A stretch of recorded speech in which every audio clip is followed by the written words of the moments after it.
আউযু বিল্লাহি মিনাশ শাইতানির রাজিম। বিসমিল্লাহির রহমানির রহিম। সম্মানিত উপস্থিতি, আজকে সূরা ফিলের আয়াত পড়ে তার অর্থ তর্জমা করার চেষ্টা করব ইনশাআল্লাহ। বিসমিল্লাহির রহমানির রহিম। আলম তারা কাইফা ফাআলা রাব্বুকা বিআসহাবিল ফিল আলম ইয়াজাল কাইদুহুম ফি তাদলিল ওয়ারসালা আলাইহিম তায়রান আবাবিল তারমিহিম বিহিজারাতিন মিন সিজিল ফাজআলাহুম কাআসফিম মাকুল। সাদাকাল্লাহুল আযীম। অর্থ, তুমি কি দেখনি তোমার রব হস্তি বাহিনীর প্রতি কি করেছিল? তিনি কি ওদের কৌশল ব্যর্থ করেননি? ওদের বিরুদ্ধে তিনি ঝাঁকে ঝাঁকে পাখি প্রেরণ করেন। ওদের বিরুদ্ধে তিনি ঝাঁকে ঝাঁকে পাখি প্রেরণ করেন যারা ওদের ওপর কঙ্কর নিক্ষেপ করে। অতএব তিনি ওদের ভোগকীর্তিন্য সদৃশ্য করেন, মানে তাদেরকে শেষ করে দিয়েছিলেন আল্লাহ তাআলা। যে পাখির কথা বলা হয়েছে, ঝাঁকে ঝাঁকে পাখি এসে সুন্দরভাবে তাদেরকে কঙ্কর বর্ষণ করে এটা হয়েছিল। এটা সবাই জানেন যে আবরাহা কাবাকে ভাঙতে চাইছিল, আর যে কাবার যে রক্ষক, যে কাবার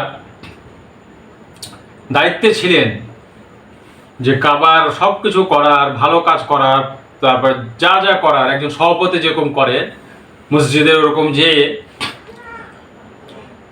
তার সমস্ত দেখাশোনার ভার নিয়েছিলেন, তিনি যখন দেখলেন যে আমাদের দ্বারা সম্ভব নয়, আব্রাহা বড় ধরনের একটি বাহিনী নিয়ে চলে আসছে, তখন তিনি বললেন যে আল্লাহ, এই কাবার রব, মানে এই কাবার মালিক, তুমি তোমার কাবাকে রক্ষা করো। তখন আল্লাহ তাআলা এইভাবে আবাবিল পাখি মাধ্যমে সুন্দরভাবে কাবাকে কি করেছিল, পাখির মাধ্যমে এই কাবাকে রক্ষা করেছিল। আল্লাহ তাআলা তো সব কিছু রক্ষা করতে পারে, শুধু মানুষকে দেখে যে আর দৌড় কত দূর, কিন্তু সারা জীবনে একটা মানুষ থাকতে পারে? গতবার আমি বলেছি, সারা জীবন কারো ক্ষমতা নাই থাকা। ওর দৌড় দেখার পর, ওর পাপ দেখার পর আল্লাহ ক্যালকুলেশন করবে যে এর যোগ্যতা কতটুকু পাপের। যদি কোনো ব্যক্তি শিরক করে, শিরক একটা এমন জিনিস যে হিসাবের মাঠে আল্লাহ তাআলা কোনোবার বিচারই করবে না, সরাসরি জাহান্নাম যাকে বলা হয়েছে। শিরক হলো আল্লাহ যে এত বড় পৃথিবী চালান, আকাশ বাতাস সব কিছু, নক্ষত্র এমনি এমনি চলে না, এটা আল্লাহ তাআলাই চালান। এবং আল্লাহ তাআলা হযরত মুহাম্মদ সাল্লাল্লাহু আলাইহি ওয়াসাল্লামকে দিয়ে বলে দিয়েছেন। এই যে কোরআনের কথাগুলো যেগুলো বলছি, এই কোরআনটাই হলো ওহী। হুজুর সাল্লাল্লাহু আলাইহি সাল্লামের কাছে জিবরাইল আলাইহিস সালাম খণ্ড খণ্ডভাবে এভাবে এসে এগুলো দিয়ে যেতেন। আর রাসূল করিম সাল্লাল্লাহু আলাইহি সাল্লাম যেভাবে সাহাবাদেরকে বোঝাতেন, মানুষদেরকে বোঝাতেন, যারা বেদিন তাদেরকে বোঝাতেন যে আল্লাহকে স্বীকার করো তো তোমরা কামিয়াব হয়ে যাবা। এটা যেটা হযরত মুহাম্মদ সাল্লাল্লাহু আলাইহি ওয়াসাল্লাম সত্য বলেছেন, এটাকে বলা হয় হাদিস। এখন এর ভিতরে জাল হাদিস অনেকগুলো আছে, যা আমাদেরকে নষ্ট করার জন্য শয়তান, ইবলিস শয়তান তার বাহিনীর সাথে পরামর্শ করে মানুষকে কিভাবে বিভ্রান্তি করা যায়। ও তো ওয়াদা করে এসছে যে আমি তোমার প্রত্যেকটা বান্দার ঘুম হারাম করে দেবো, জাহান্নামে নিক্ষেপ করাবো, আমি কখনোই তাদেরকে আমি শান্তিতে থাকতে দিব না। এটা হলো ইবলিস নিজে তা আল্লাহকে বলে এসছে। এটা আপনারা সবাই জানেন। সবাই অবশ্য জানি না, কারণ এমনও মানুষ আছে যে কালমার মানের ব্যাখ্যাই বুঝতে পারে না। আমি আমার নিজেরই মানুষ যখন মারা যাবে বুঝতে পারলাম, তো আমি বললাম যে তুমি তো মারা যাবা, বয়সও হয়ে গেছে, তো তুমি কালেমা লা ইলাহা ইল্লাল্লাহ মুহাম্মাদুর রাসূলুল্লাহটা করো। তো কালেমা তৈয়বা কি জিনিস তাই বুঝে না। 4টে বিয়ে করেছে আবার, একটা বউকে ভালো মতো দেখতে পারে না, একটা ছেড়ে একটা কি করে, সবার ঘর অশান্তি। আসলে আল্লাহ তো আর এইভাবে বিবাহ করতে বলেনি, কিন্তু আমি করে ফেলছি। বিবাহর মাসালা হলো যে আমি যদি বিবাহ করি, যেরকম হযরত মুহাম্মদ সাল্লাল্লাহু আলাইহি সাল্লাম ইচ্ছাকৃতভাবে কোনোদিন বিবাহতে অত সে ইচ্ছা ছিল না, কেননা তার তো খেয়ালই শুধু উম্মত কিভাবে জাহান্নাম থেকে বাঁচবে, উম্মত কিভাবে উম্মত করতে করতে জীবন গেছে। আল্লাহ তাআলার যার যোগ্যতা আছে ওই সব মহিলাদেরকে হযরত মুহাম্মদ সাল্লাল্লাহু আলাইহি সাল্লাম কে বলেছে তোমাকে বিবাহ করতে হবে, তা আল্লাহ তো কথা সে কমান্ড অবশ্যই তাকে রাখতে হবে, এই জন্য সে বিবাহ করেছে। কিন্তু আপনি কোনোদিন দেখেছেন কোনো ইতিহাসে যে হযরত মুহাম্মদ সাল্লাল্লাহু আলাইহি সাল্লাম কোন স্ত্রীকে কষ্ট দিয়েছে, মারধর করেছে, মিথ্যা কথা বলেছে, গালাগালি করেছে? হযরত মুহাম্মদ সাল্লাল্লাহু আলাইহি সাল্লাম জীবনে ছোট থেকে বৃদ্ধা পর্যন্ত জীবনে গালাগালি করেনি, জীবনে মিথ্যা কথা বলেনি, মানুষকে ঠগায়নি, অন্যায়ভাবে কখন মারেনি। এটাই ছিল আমাদের নবী হযরত মুহাম্মদ সাল্লাল্লাহু আলাইহি ওয়াসাল্লাম। তার উম্মত হওয়ার জন্য হাজার হাজার নবী দরখাস্ত করতেন আল্লাহ তাআলার কাছে, আল্লাহ তুমি এই নবীর আমাকে নবী না করে তুমি আমাকে উম্মত করে আমাকে পাঠিও। তো চিন্তা করেন যে আজ কত দামি উম্মত আমরা কত দামি উম্মত, অথচ আমরা চিন্তা ফিকির করি না যে আসলে এই দুনিয়ায় আমাদেরকে কিসের জন্য পাঠিয়েছে। যে মাটি দিয়ে আসি, এগুলোকে চিন্তা ফিকির করতে হবে যে আসলে কিসের জন্য আমরা মারা যাবো, আমার এই দুনিয়ায় থাকবো না, এগুলো চিন্তা করতে হবে। আল্লাহ তাআলা কি এখানে খালি খাবার আর গান বাজনা আর এইসব করার জন্য কি দুনিয়ায় সত্য পাঠিয়েছে, না কি কারণ? এই রহস্যগুলো আমাদেরকে সর্বসময় চিন্তা করতে হবে। তো যা হোক, বিবাহর মাসালা হলো যে আপনি বড় বিবির অনুমতি নিতে হবে, এরকম মাসালা আছে। আপনি যদি দ্বিতীয় বিয়ে করতে চান, তো আপনার যদি সমস্যা থাকে, আপনার বিবির কোনো সমস্যা থাকে, তাহলে সে অনুমতি অনুযায়ী তাকে বিবাহ করতে হবে। কিন্তু তার বড় বিবিকে আপনার কষ্ট দেওয়া যাবে না।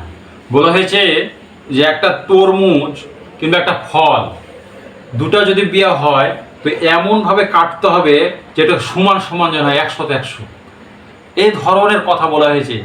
আর আজকের যে প্রজন্ম শুরু হয়ে গেছে কি, যে ভাই একটা বুড়ি হয়ে গেছে, আমি আর একটা অজুহাত দেখে দিলাম, এই ভালো না, এই না সেটা। প্রথম খুব ভালো লেগেছে নতুন অবস্থায়, তুমি আমার জান, তুমি আমার প্রাণ, কত কি আমরা বলে পটিয়ে টটিয়ে খুব ভালো লেগেছে। আর যেমনি তখন ওই বয়স হয়ে যায়, 2-3 ছেলে বাচ্চা হয়ে যায়, তখন আমরা শয়তানি পুনা করে বলি কি তোমার আর ভালো লাগছে না, তোমার এই সেই দোষ ধরতে শুরু করি, ওই গাল দেয়, ওই করে। শয়তানি মানুষ মাত্র তো দোষ হবে, দোষ ধরা তো কোনো ব্যাপার না।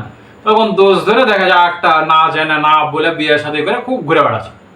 তখন কি হলো, আপনি কত জনের জীবন নষ্ট করলেন। বাপ মায়ের তো কথা শুনতেই হলো, কেন জায়েজ ভাবে তো হলোই না, কেননা জায়েজ ভাবে করতে গেলে বিবির আগে অনুমতি লাগবে। বিবির অনুমতি হয়ে থাকলে পর আপনার বিবি কিছু করতে পারবে না, কেস মামলা কিছু করতে না, ছেলে পেলেকেও কিছু বলতে পারবে না, আপনি বেঁচে গেলেন। আপনি অনুমতি ছাড়া কি করলেন, বিবাহ করলেন। বিবাহ করে কি করলেন, আপনি খরচ দিলেন না, বড়দের দিকে কোনো তাকানোরই সময় নাই। একেই আপনি দিন রাত 24 ঘন্টা মনে করেন কিভাবে এর কাছে থাকা যায়, ওই ধান্দা আপনি শুরু করে দিয়েছেন। তাহলে কি হলো, ওর হক নষ্ট করার কারণে আপনি হাসরের মাঠে, এই দুনিয়া তো বেজ্জতি করবে আল্লাহ তাআলা, আখিরাত তো আপনার বেজ্জতি হবে, আমিও বেজ্জতি হবো, আমি যদি এই কাজ করি।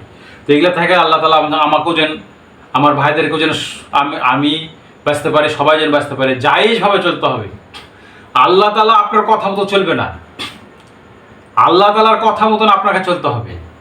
কারণ আমি গতবার একবার বলেছিলাম যে মানুষে আমাদের এত শক্তি নাই যে আমরা পিছনে তাকাতে পারি না, সামনে তাকালে পিছনে কে আছে তাই দেখতে পারি না, আমরা বড় বড় ফুটে নেব। আল্লাহ তাআলার চোখ দেখেন কিরকম, এটা বলতে পেরেছিলাম না। আমার আল্লাহ তাআলার চোখ হলো ইহকাল পরকাল এবং পানির নিচে যত কিছু কাল আল্লাহ তাআলা সৃষ্টি করেছেন, সব কিছুর মাখলুককে আল্লাহ তাআলা বানিয়েছেন, সাপ থেকে শুরু করে ব্যাং, বিচ্ছু, জিন, আরও যেসব আর যত প্রাণী আমরা দেখতে পাই না, এইসব প্রাণীকে আল্লাহ তাআলা সৃষ্টি করেছেন, ফেরেশতা থেকে শুরু করে সবাই। এইসব প্রাণী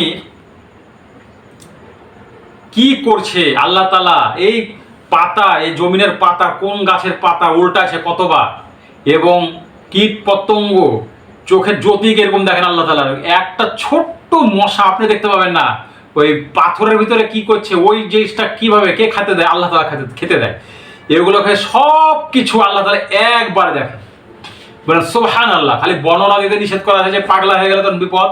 আল্লাহ বলছে যে তুমি অত চিন্তা করার দরকার নাই, তোমার যদি এরকম জ্ঞান থাকে তুমি তাহলে করতে পারবে। তাছাড়া অত কিছু চেষ্টা না করে আমার যে নবী হযরত আমার দোস্ত আমার হযরত মুহাম্মদ সাল্লাল্লাহু আলাইহি ওয়াসাল্লাম কিভাবে চলেছেন, কিভাবে করেছেন, এভাবে চললেই হবে।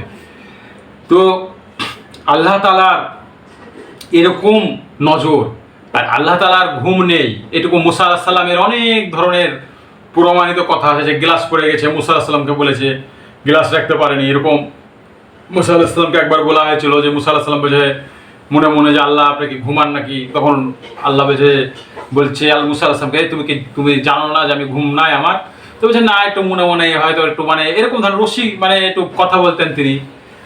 তো দুনিয়া থেকে মুসা আলাইহিস সালাম অনেক কথা বলেছেন, আল্লাহ তাআলা ওর ক্ষমতা তাকে দিয়েছিলেন। তো মুসা আলাইহিস সালাম মনে মনে চিন্তা করার কারণে আল্লাহ বুঝে ফেলেছে, বলছে মুসা তুমি কি দেখতে চাও, বলছে যে হ্যাঁ আমি দেখতে চাই। তখন আল্লাহ বললো যে পানি ধরো, গ্লাসে পানি ধরো। এই যে পানি আর আল্লাহ তাআলা যে আমরা যে ঘুমাই, ঘুম খেয়ে বলেছে মুসাকে ধর, মুসা আলাইহিস সালামকে যেমনি ধরেছে আর গ্লাস পড়ে গেছে। তো আল্লাহ তাআলা ওটাই বোঝাচ্ছে যে আমি আল্লাহ যদি ঘুমাতাম তাহলে আমার এত সুন্দর আসমান জমিন যে বিনা খুঁটিতে আল্লাহ তাআলা যে রেখেছে সুন্দর করে, এই জিনিসগুলো থাকতো না। এগুলো সবগুলো আসমান জমি সব ভেঙে পড়ে ছিটা সব শেষে। এই ধরনের বর্ণনা অনেক কিছু আপনার কোরআনের ভিতরে আছে। কোরআনটা এমন একটা জিনিস যে যারা খারাপ দেখবেন শয়তান খোদ কোরআনের কথা শোনে না, যেখানে আল্লাহ রসুলের কথা সেখান থেকে পালিয়ে যায়, এবং মৃত্যু কবরস্থানেও যায় না, মৃত্যুর কথা স্মরণ হবে। তাই এরকম ধরনের যার দলের জোড়া জোড়া লোক তার সাথে যোগ দিবে, তারা দেখবেন কোরআনের কথা শুনতে গেলে মাথা খারাপ হয়ে যায়, যারা বলবে যে না না কোরআন পড়ার দরকার নাই, তুমি অন্য কিছু পড়ো, এরকম ধরনের স্কুলে এই সেই সব কিছু তো বাধা দেবে।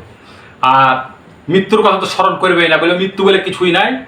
আল্লাহ তাআলা এটা কোরআনে বলছে যে এই ধরনের মানুষগুলো শয়তানের সাথে এইগুলা কথাগুলো বলবে, কিন্তু তাদের হবে যন্ত্রণাদায়ক শাস্তি। এটা আল্লাহ তাআলা বলে দিয়েছে, গতবার আমি বলেছি। আর আল্লাহ তাআলার শাস্তি কিন্তু মানুষের সহ্য করার মতো না।